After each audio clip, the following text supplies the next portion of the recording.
तो हेलो दोस्त, कैसे हैं? आशा करता हूँ अच्छे होंगे और पढ़ाई लिखाई भी अच्छी चल रहा होगा। तो कल हम जो डिस्कस किए थे राष्ट्रवाद राष्ट्रवाद को समझ गए। तो आज जो है हम पढ़ेंगे फ्रांस। चलते हैं फ्रांस में और फ्रांस में स्टार्ट करते हैं क्या पढ़ना है। तो हम बताए थे कि फ्रांस में हमें क्या पढ़ना है। ठीक। तो फ्रांस में जैसे बताए थे इसमें हम जो है 3 क्रांति पढ़ेंगे। जैसे एक है 1789 ईस्वी की फ्रांस की क्रांति, एक पढ़ेंगे 1830 ईस्वी की क्रांति, है ना? और एक पढ़ेंगे 1848 ईस्वी की क्रांति। ये तीनों क्रांति फ्रांस से संबंधित है और फ्रांस में ही पढ़ना। तो अब जो ये क्रांति है, ये तीनों क्रांति है क्या? देखो, ये तीनों जो क्रांति हुआ है वो वहाँ पे राजा के विरुद्ध में ये क्रांति से हुआ है।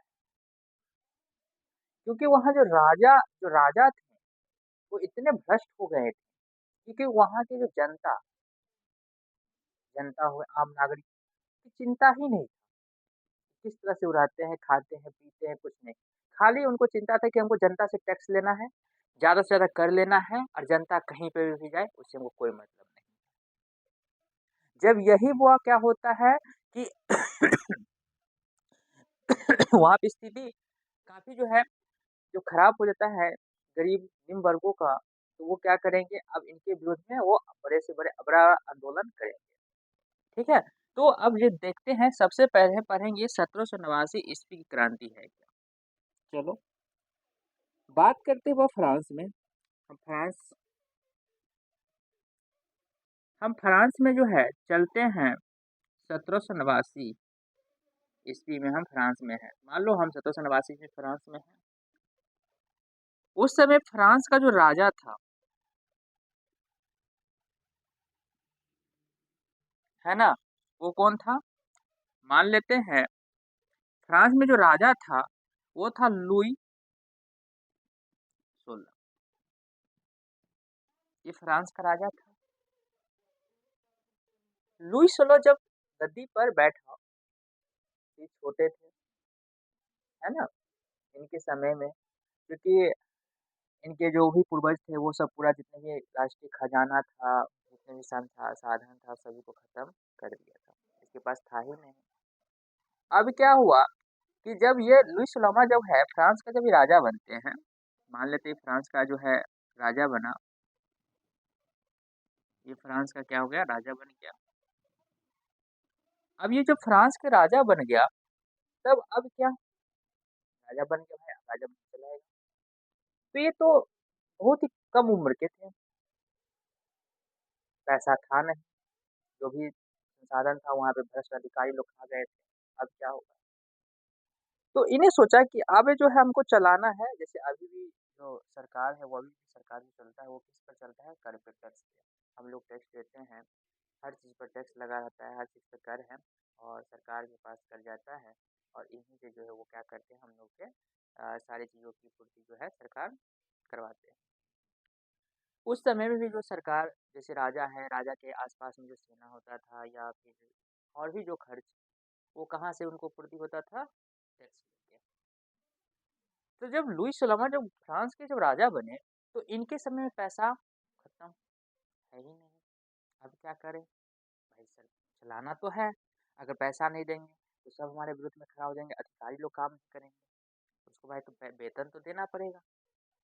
तो लुई सोलहवां अब क्या करेंगे, इनके जो अधिकारी लोग थे उन्होंने कहा एक काम कीजिए, अपने पास तो पैसा तो है नहीं, अब क्या करते हैं, टैक्स को और बढ़ा देते हैं। यानी कर जो था, कर व्यवस्था को, यानी कर जो है और जो है ऊंचा लेते हैं।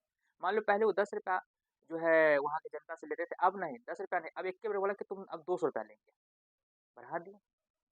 ठीक है? तो लुईस शर्मा कहा कि भाई सही बात है, अगर हम कर बढ़ा देते तो हमारे पास पैसा आ जाएगा और पैसा से जो है हम हमारे जो राज्य में जो भी संसाधन की कमी है सब पूर्ति हो जाएगा। पैसा जब आने लगेगा तो क्या हो जाएगा, सारे पूर्ति हो जाएगा। चलो ठीक है, इसके लिए बैठक में हुआ, है ना? चलो अब बैठक हुआ, बैठक में क्या कहा गया, लुईस लामा की ठीक है काम करते हैं, उनको व्यवस्था दे दिया कि भाई आप काम कीजिए, कि कर व्यवस्था को जो है सबके पास आप सूचना दे दीजिए कि भाई आप जो है इतनी तारीख से इतने तारीख से जो है आप लोगों को टैक्स इतना देना पड़ेगा। जब ये बात जनता के पास पहुँचा, मान लो फ्रांस की जनता के पास पहुँचा,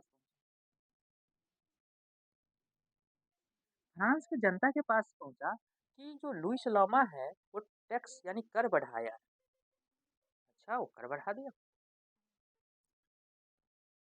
कर तो देते ही थे, अभी क्यों कर बढ़ा दिया? तो नहीं कर बढ़ा दिया तो पता चला, भाई आप जनता सब आश्चर्य हो गए कि भाई कर क्यों बढ़ा दिया? हम तो कर दे ही रहे थे। तो बोला कि भाई इसको कर दे रहे हैं, पैसा दे रहे हैं, पैसा दे रहे हैं, लेकिन हमारा तो चिंता ही नहीं है। इनके पास जो है संसाधन खजाना सब कम गया तो वो चिंता है कि पैसा हम उससे लेना है। लेकिन भाई हम सब जो भूख भूख के कारण हमारे पास जो भी आर्थिक रूप से कमज़ोर है उनको पूर्ति करने के पास जो है कुछ है, सोचते नहीं हैं, तो वो जाए उससे हमको क्या मतलब है भाई? हमारे बारे में भी सोचेगा तब ना हम उनके बारे में सोचेंगे।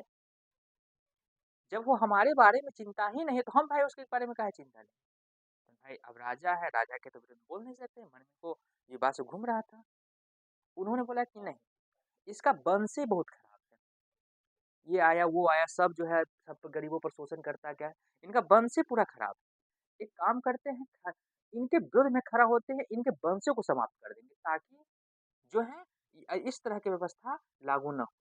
क्योंकि हम लोग कर ले लेकर क्या है, कितना का तो आत्महत्या कर लिए, कितना लोग मारे गए। तो ये लोग क्या करते हुआ कि जब देखा कि भाई पैसा देकर, कर देकर, सब कुछ देकर भी हम जो है अपने देश में सुख और शांति से नहीं रहते हैं, है ना? नहीं रहते हैं, तो भाई पैसा क्यों दें? वो टैक्स बढ़ाए वो भी नहीं देंगे। ठीक है? ये बात जब इनको पता चला कि भाई नहीं, अब क्या करना है, इनको टैक्स नहीं देंगे क्योंकि इससे पहले भी हम बहुत सारा टैक्स दिए कर दिए लेकिन कोई चिंता नहीं है। जाते हैं, कुछ ही सब नहीं करते, खाली पैसा लेता है और अपने भोग-विलास में जो है खर्च करते हैं और इनके जो भ्रष्ट अधिकारी लोग हैं वो भी जो है कर के पैसा को सारे इस्तेमाल करते हैं खर्च करके और हम लोगों पे इसमें कोई भी जो है ये हम लोगों के पास में इसकी जो है कोई भी समस्या जो लेकर हम जाते हैं कि हमारे कोई भी समस्या का जो समाधान नहीं करते। तो भाई इनके पास जो समस्या है तो हम क्यों करें? गुस्सा हो गई जनता, देखा गया टैक्स लागू। तब बोला कि नहीं अब करना ही है।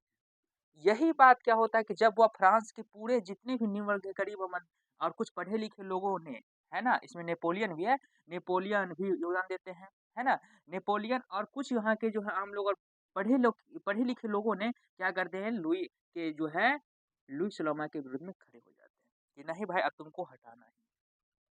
और इस तरह से जाकर क्या होता है कि 1789 ईस्वी में यहीं के जनता लोग 1789 ईस्वी में जाकर क्या करता है वह इसको जो है मार देते हैं, है ना? इनको जो है काट देते हैं, है ना? और इसको मार के काट देते हैं वह, तो ये समय था 1789 ईस्वी में। तो इसी घटना को फ्रांस में जो एक घटना घटित हुआ, उसी को 1789 ईस्वी की फ्रांस की क्रांति कहते हैं, क्योंकि फ्रांस में हुआ था। तो फ्रांस में जो हुआ था तो क्या हो गया? फ्रांस की क्रांति। तो यही है वह फ्रांस की क्रांति। समझ में आ गया कि फ्रांस की क्रांति क्या है?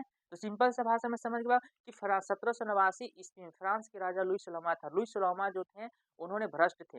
यानी उनके जो है जनता या वहाँ के जो भी आम लोग थे उनके प्रति कोई दुःख जो है उनके प्रति कोई भी जो है चिंता नहीं थी। वो टैक्स लेते थे, कर बढ़ाते थे। ये बात जो है जनता के पास जो है बहुत बुरा लगा। जनता ने बोला कि भाई ये सब जो है हम खाली हम लोग से ठग ही रहा है ना? हमारे प्रति कोई चिंता ही है नहीं, दुःख ही नहीं है और खाली टैक्स बढ़ाया जा रहा है। तो इन्होंने क्या किया जो है 1789 ईस्वी में जाकर जो एक सभी लोग मिलकर जो है राजा के विरुद्ध में खड़े होते हैं और आंदोलन करते हैं और यही जाकर क्या होता है इसी 1789 में जो है लुई सलोमा को मार दिया जाता है और जो है फ्रांस के जो 1789 की जो ये क्रांति हुई तो इतिहास में इसी को क्या कहते हैं 1789 ईस्वी की फ्रांस की क्रांति। समझ में आ गया? इसी को क्या कहते हैं, है ना? 1789 ईस्वी की फ्रांस की क्रांति। तो हमने फ्रांस की क्रांति समझ गए, किसके विरुद्ध में हुआ था?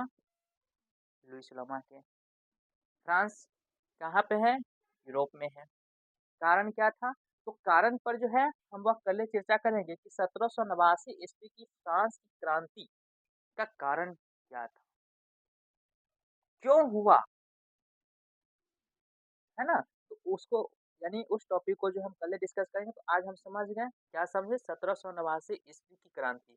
तो 1789 ईस्वी की क्रांति समझ गए कि 1789 ईस्वी की क्रांति क्या है? अच्छे से समझ गए, है ना? तो पूछेगा कि 1789 ईस्वी की क्रांति, है ना, कहाँ हुआ था? फ्रांस में हुआ था, ठीक है? तो इस टॉपिक को अच्छे से समझ गए हम, है ना? 1789 ईस्वी की फ्रांस की क्रांति, कल जो है इसके कारण पर चर्चा करेंगे। तो आप जो है इसको थोड़ा घर से अच्छे से रिवाइज़ करके आइएगा, है ना? पढ़ लीजिएगा, है ना? ताकि समझ में आ जाए, है ना? तो आज के लिए इतना ही रहने देते हैं, कल इसका कारण पढ़ेंगे, कारण में भी कई सारे पॉइंट हो गए, उस पर डिस्कस चर्चा करेंगे, है ना? और आप अच्छे से याद कर लीजिएगा, है ना? तब तक के लिए इतना ही रहने दीजिए।